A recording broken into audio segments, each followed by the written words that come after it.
आज पवित्र अक्षय तृतीया माटी मनीष और महानतार एक अदम्य संपर्कर पर्व। एही दिन रे चाषी माने अखिमुठी अनुकूल करी चाष कार्य आरंभ करिथांती। तेणु एही अवसर रे मयूरभंज जिल्लार चाषी मानक मध्यरे जागृत होईछि नुआ आशा और नुआ लड़ाईर संकल्प। माटी माँ को पूजा करी अखिमुठी अनुकूल करिछंती।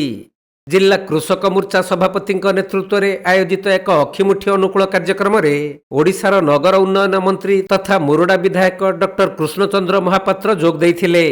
आउ माटी को हाथ लगाई परंपरा को मान देई मंत्री स्वयं अखिमुठी अनुकूल करी चाष कामर शुभारंभ करिथिले। एही अवसर में मंत्री कहिथिले जे चाषी हेउछंती देशर मूल शक्ति। सेमानक श्रमर मूल्य देबा हेउछि आम सरकारक दायित्व।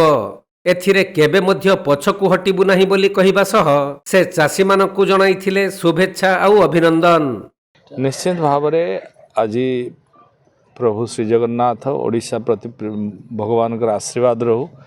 चाषी भाई माने एथर जो चाष कार्य आज आरंभ है अक्षय तृतीया आज शुभ दिन सबुठ शुभ दिन। आज दिन टी अत्यंत शुभ मान जाए आम हिंदू वर्षरे। तेणु ए दिन आज सबु जगार प्राय चाषी माने आज आरंभ करती चाष कार्य को।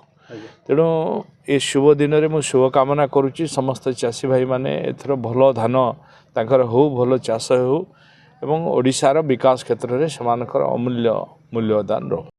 मयूरभंज जिला मुरुडारू ज्ञानरंजन बेहेरांक रिपोर्ट कोणार्क लाइव।